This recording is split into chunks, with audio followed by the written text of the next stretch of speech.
All right, let's turn to the campaign trail. Marco Rubio is in his home state of Florida campaigning at the Villages today, the adult senior community, of course. It's a big in the central part of the state. He's now one of the big movers in our new NBC Wall Street Journal poll, really the only quote-unquote establishment candidate sitting in double digits. He's sitting in 11, all three outsiders, Trump, Carson, and Fiorina, of course, in double digits. The only other double-digit guy is Rubio. And what's interesting is the front runner right now, Donald Trump and Rubio, are in a back and forth, with Rubio going after Trump this morning and Trump firing back this afternoon. Take a look. He had a really bad debate performance last week. He's not well informed on the issues. I think he's kind of been exposed a little bit over the last 7 days, and he's a very touchy and insecure guy. Look, Senator Rubio is a lightweight. We understand that. He wouldn't be able to do this. He wouldn't know a trade deal from any other deal. Guys like Rubio, I mean, he desperately needs money. Ask the car dealer in Florida. Ask the people that support him. All right, let's go down to Hallie Jackson. She's in Florida at the Villages. And Hallie, what have we heard? Has Marco Rubio fired back after firing at Trump since that broadside this afternoon? So not so far this afternoon, Chuck. Senator Rubio just wrapped up an event here at the Villages. Good overflow crowd inside the rec center here. He didn't specifically mention Trump by name in his speech.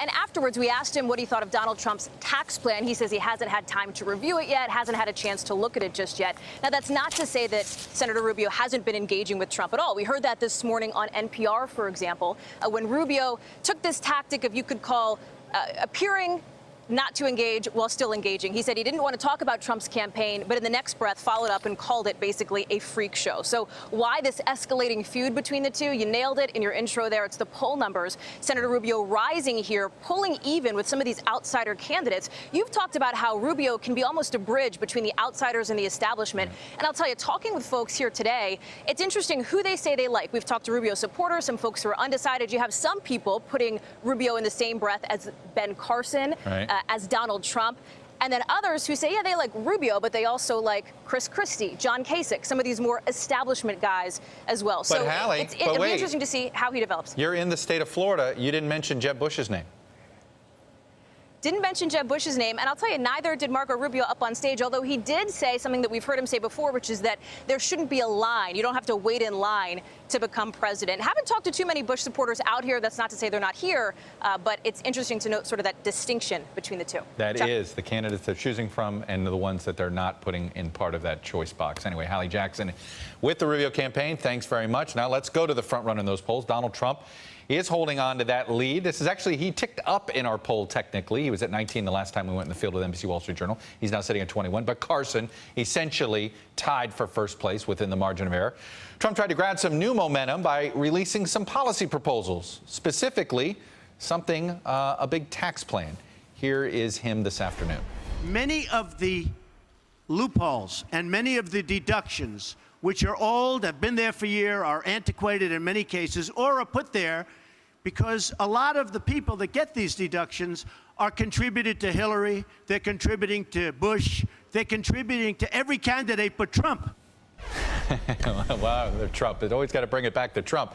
Katie Tur, you were there when he released his tax plan. A couple things I noted in the speech. Number one, he read from notes. He never reads from notes. That seemed to be a change for him.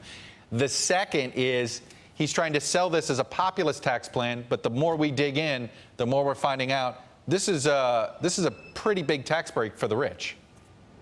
It looks like it is a very big tax break for the rich, and they want the headline to be out of this that Trump cuts taxes or ends taxes for millions of people. They want people to be talking about how everybody making under $25,000 a year, every individual making under that won't be paying any income tax. Every married couple making under 50 grand a year won't be paying any income tax. He's a graduated tax plan that he's introducing that would cap at 25%. Right now, the highest earners are paying 39.6% in their taxes. This would mean they'd pay only 25%, so a major tax cut for them. Now, the Trump campaign says in order for the rich to be paying a lot more than they're paying now, that he's going to end loopholes, he's going to end deductions, but they did not get into specifics as to what exactly those deductions were or what those loopholes were. There's also going to be an entire elimination of the estate tax. The only people that are paying the estate tax right now are people making or inheriting more than $5.4 million.